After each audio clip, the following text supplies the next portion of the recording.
안녕하세요. 배우자에게 숨겨진 자식이 있다는 걸 알게 된 30대 여성입니다. 정말 이런 일은 영화나 드라마에서나 나오는 일이라고 생각했어요.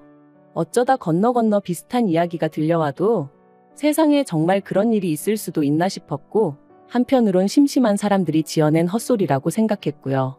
그런데 제 남편이란 사람이 그런 짓을 하고 다녔다니. 지금이야 어느 정도 상황이 정리되었지만 여전히 그때를 생각하면 심장이 벌렁거리고 믿겨지지가 않아요. 분하고 억울하고 치가 떨릴 뿐이죠. 원래 저는 대전에서 나고 자라 지금의 직장으로 이직하기 전까지 줄곧 부모님과 함께 살았어요. 다른 도시로 가고 싶다는 욕심이 없던 것은 아니지만 마땅히 기회가 없었거든요.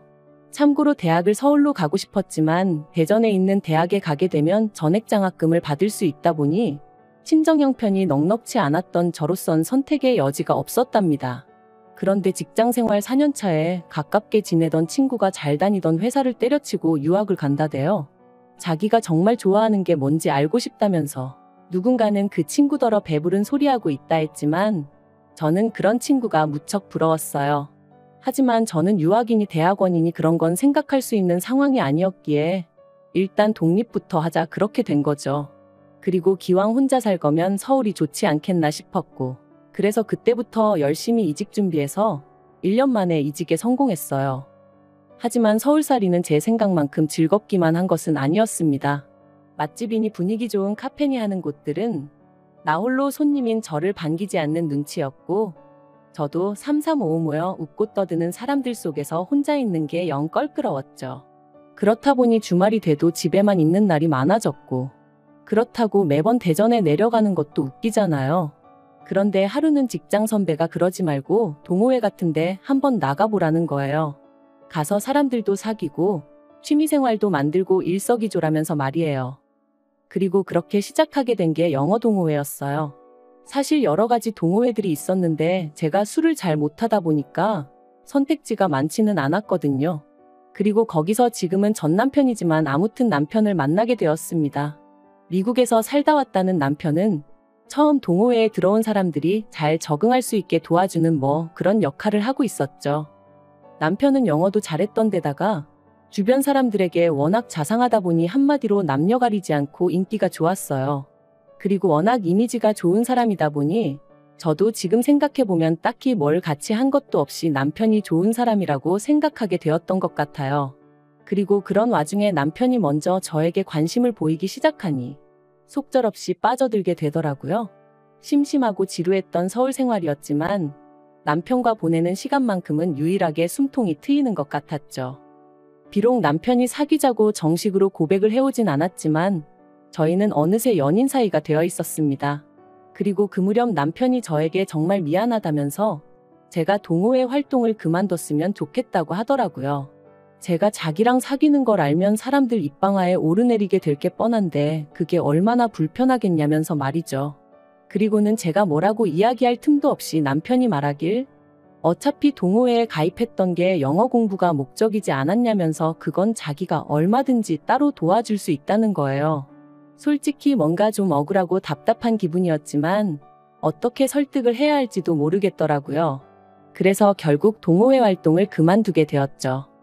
이후로 저희는 2년을 사귀었고 제 생일에 맞춰 남편이 프로포즈를 해왔어요. 사귀는 동안 워낙 저에게 잘하기도 했고 능력도 있는 사람이었으니 그의 프로포즈가 반가울 수밖에 없었죠. 저는 크게 고민하지 않고 남편의 프로포즈를 받아들였습니다. 결혼식 당일 어째서인지 동호회 사람들은 단 한 사람도 저희 결혼식에 오질 않았어요. 저는 진작에 관뒀다 치더라도 남편은 계속해서 동호회 활동을 하고 있었는데 하객으로 온 사람이 한 명도 없다는 게 너무나 의아했는데 남편이 말하길 동호회 사람들에게 요만큼의 부담도 주고 싶지 않아서 결혼 날짜를 안 알려줬다나요? 아무리 그래도 그렇지 그건 좀 오바 아닌가 싶대요. 하지만 결혼식 당일 신부인 제가 솔직히 그런 걸 오래 생각하고 할 여유가 있을 리가 없었죠. 나중에 다시 이야기하자 해놓고는 어영부영 넘어가 버렸어요. 반반 결혼이다 뭐다 말이 많지만 저희는 감사하게도 시부모님이 집을 해주셨어요. 정확히 말하자면 남편이 혼자 살던 아파트였는데 거기가 원래 어머님 명의로 되어 있었거든요. 그런데 그걸 저희가 식을 올리는 대로 어머님께서 남편 명의로 돌려주신다고 하셨죠. 게다가 혼수도 꼭 필요한 것만 사오라면서 예단은 안 해도 된다 하시는데 저희 친정 사정 때문에 그러시는 건가 싶어 감사하면서도 그래도 저도 한 번 하는 결혼식인데 너무 안 해가면 나중에 뒤에서 말 나온다 소리를 한두 번 들은 게 아니었던지라 어떻게 하는 게 좋을까 고민이 되대요. 그런데 어머님 아버님은 몇 번이나 당신 아들하고 살아주는 것만으로도 고맙다 하시면서 정말 아무것도 안 해와도 된다고 그렇게 말씀해 주셨어요. 그래서 전 정말 제가 남편복 시댁복이 있구나 싶었다니까요. 그리고 이후로 저희의 신혼은 정말 제가 상상한 그대로였습니다. 비록 매일매일 특별한 이벤트가 있는 건 아니었지만 사랑하는 사람과 같이 잠들고 같이 눈뜨고 하는 모든 게 행복으로 느껴졌지요. 그리고 결혼한 지 8개월째 되던 어느 날 저는 제가 임신을 했다는 걸 알게 되었어요. 계획보다 조금 이른 축복이긴 했지만 정말 말로 표현할 수 없는 기쁨을 느꼈답니다. 그런데 더더욱 행복해질 거라고만 믿었던 제 믿음은 얼마 지나지 않아 산산이 부서졌습니다. 제가 남편 없이 혼자 산부인과에 다녀오던 날이었어요. 원래는 택시를 타고 오갔는데 그날은 어째서인지 하늘도 너무 파랗고 그래서 버스를 타고 싶은 거예요. 그래서 버스에 올라탔는데 누가 절 보더니 아는 체를 했습니다. 보니까 저랑 비슷한 시기에 동호회에 들어왔던 저보다 2살 어린 여동생이었죠. 깜짝 놀랐기도 하고 반갑기도 하고 그래서 제가 바쁜 거 아니면 내려서 커피 한 잔 마시고 가라 했더니 그렇지 않아도 자기도 제 안부가 궁금했다면서 좋다고 하더라고요. 동생이 언니도 아메리카노 마실 거냐 묻길래 커피는 지금 못 마신다 딸기 음료로 마시겠다 했더니 동생이 언니 커피 좋아하잖아요 그러더라고요. 그런 소소한 것까지 기억을 해주다니 너무 고마웠죠. 제가 나 임신 중이라 그래 하고 웃었더니 언니 결혼했어요? 그러는 거예요. 좀 당황스럽더라고요. 동호회를 관둔 게 아니라면 제가 결혼한 걸 모를 리가 없는데 싶었으니까요. 그래서 너도 동호회 이제 안 나가냐니까 아니라고 자기 엄청 열심히 나간다대요. 이땐 정말 뭐랄까 뭔가 쎄한 기분이 들더라고요. 그래서 나 동호회 팀장 오빠랑 결혼했다니까 동생이 누구요? 하더니 아, 그 오빠도 관둔 지 꽤 됐잖아요. 그러는 거예요. 제가 그럴 리가 있냐고 지난주에도 동호회 활동이라며 2번이나 나갔는데 하니까 다른 동호회랑 착각한 거 아니냐면서 아무튼 저랑 자기가 있던 그 동호회는 아니랍니다. 그리고 이후로 나눈 대화는 솔직히 제대로 기억도 안 나요. 무슨 이야기를 주고받았는지 하나도 귀에 들어오지가 않았거든요. 온통 제 마음은 매번 동호회에 간다고 했는데 동호회에 간 게 아니면 어디에 갔던 거지? 그뿐이었죠. 아무튼 동생과 연락처를 주고받은 뒤 집에 돌아왔습니다. 초조하게 남편을 기다리고 있는데 남편에게 전화가 왔어요. 갑자기 동호회 번개가 잡혔다면서 잠깐 얼굴 좀 비추고 오겠다는 거였죠. 제가 어디서 하냐 물으니 집에서 꽤 먼 동네를 대면서 말이에요. 그래서 가지 말고 그냥 오라고 했어요. 할 얘기도 있으니 지금 바로 오라고요. 사실 그때까지도 남편이 동호회 활동으로 어디 간다 뭐 한다 했을 때 한 번도 막은 적이 없었거든요. 어쨌든 그 동호회 덕분에 제가 남편을 만났다 생각했기에 동호회 활동은 뭐가 됐건 간에 다 좋게 봐주려고 했었죠. 그런데 그런 제가 가지 말라 하니까 남편도 꽤나 당황한 것 같더라고요. 그리고 한 2시간쯤 흘렀을까 현관문 열리는 소리와 함께 남편이 모습을 나타냈어요. 그런데 동호회 번개에 못 가게 해서 그런가 산부인과 갔다 온 걸 알 텐데 뭐 하나 물어보지도 않고 툴툴거리며 안방으로 들어가 버리더라고요. 어이가 없어서 제가 지금 뭐 하자는 거냐니까 할 얘기가 뭔데 동호회 번개도 못 가게 하냐면서 자기가 거기서 얼마나 중요한 역할을 하는지 모르냐 내조를 이렇게밖에 못 해주냐 그딴 소리나 하고 있대요. 그래서 오늘 만난 동생 이름을 대면서 그 동생이 당신 동호회 진작에 관뒀다던데 어떻게 된 거냐고 따졌어요. 그랬더니 남편 얼굴이 순식간에 벌개지는데 저 남편이 그렇게 당황스러워하는 거 정말 처음 봤거든요. 아, 뭐가 있긴 있구나 싶은 게 연애할 때부터 지금까지 동호회 핑계대고 매번 어디 갔던 거냐고 솔직히 말하라고 했죠. 하지만 역시나 남편은 제가 무슨 말을 하는지 모르겠다면서 저더러 어디서 뭘 듣고 와서 생사람을 잡느냐고 소리를 지르대요. 그래서 제가 뱃속에 애가 듣는다고 목소리 낮추라고. 그리고는 아까 만난 동생에게 전화를 걸었습니다. 동생이 전화를 받으니 남편 얼굴이 다시 한번 벌개지대요. 그래서 제가 오늘 그 동호회 뭐 번개 같은 거 하냐니까 동생이 언니 아까부터 이상한 소리만 한다면서 공부하는 동호회의 번개는 무슨 번개냐고 그런 거 없어요 그러더라고요.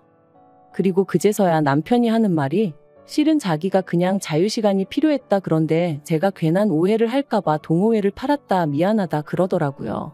어이가 없었죠. 제가 연애하는 동안 남편을 구속하기라도 했으면 모를까? 오히려 주변에서들 남편을 너무 믿는 거 아니냐? 너무 풀어주는 거 아니냐 소리를 들을 정도였거든요. 그런데 무슨 자유시간이 필요했니었더니. 하지만 일단은 더는 뭘 추궁할래도 증거도 없고 그래서 알겠다고 앞으로 거짓말하지 말라고만 했네요. 하지만 여자의 직감이라는 게 이게 다가 아니다 싶었습니다. 그래서 이튿날 남편에겐 말하지 않았지만 회사에 반차를 냈어요. 그리곤 출근하는 척 나갔다가 다시 집으로 되돌아와 남편 방을 뒤지기 시작했네요. 남편을 못 믿어서 남편 핸드폰을 뒤졌다 뭐 그런 이야기를 들을 때면 뭘 그렇게까지 해가면서 살아. 차라리 이혼하고 말지. 그렇게 말하던 사람이 바로 저였는데 스스로 꼴이 우스워 헛웃음이 다 나더라니까요. 그러다 결국 저는 남편의 노트북에서 웬 여자와 아이가 함께 찍힌 사진을 발견했습니다. 그리고 그 여자는 자세히 보니 제가 아는 여자였어요. 저와 마찬가지로 그 망할 동호회에 있던 여자였죠. 다시 동생에게 전화를 걸어 그 여자 인상착의를 말하니 단박에 누군지 알아채대요. 그래서 그 여자 연락처를 알아냈습니다. 여자에게 연락했고 그렇게 알게 된 사실은 충격적이었어요. 여자는 제 존재를 알고 있었는데 실은 저랑 남편이 사귀기 전 자기랑 남편이랑 사귀던 사이였답니다. 결혼 이야기까지 나왔었는데 저희 시부모님이 반대해서 결국 헤어졌다고요. 그리고 얼마 안 있다가 저랑 남편이랑 연애를 시작했고 자기도 그제서야 임신한 걸 알았다면서. 하지만 남편이 저랑은 못 헤어진다 하고 자기는 애아빠가 필요해서 일주일에 한두 번 만나서 아빠 노릇 해주는 조건으로 관계를 이어가고 있는 거라대요. 그러면서 저희 남편은 아무 잘못이 없고 다 자기가 잘못한 거라는데 이건 무슨 지가 대단한 사랑을 하고 있는 줄 아는 건지 웃기지도 않았죠. 그래서 니들 둘 다 똑같은 XX들이라고 육갑 떨지 말라고 했어요. 그랬더니 자기도 솔직히 저 만나면 하고 싶은 말이 많았는데 참는 거라면서 엄밀히 말해서 자기가 먼저 사귀던 사이니 자기가 본처고 제가 첩 아니냐는 거예요. 이게 미쳤나 싶어서 그럼 네가 나 한번 상간녀로 고소해보라 했습니다. 나는 할 거니까 너도 꼭 해보라고요. 그리고 그날 저녁 아니나 다를까 그 여자로부터 남편도 연락을 받았던 거겠죠. 평소보다 퇴근이 늦더니 현관에서부터 쥐새끼 마냥 제 눈치를 살살 살피더라고요. 그래서 생쇼하지 말라니까. 자기가 어떻게 했으면 좋겠냐는 거예요. 그래서 뭘 어떻게 하느냐고 이혼하자 했습니다. 그랬더니 저더러 뱃속에 애가 듣는다면서 임신까지 해놓고 무슨 이혼이냐고 자긴 저랑 이혼 못한다는 거예요.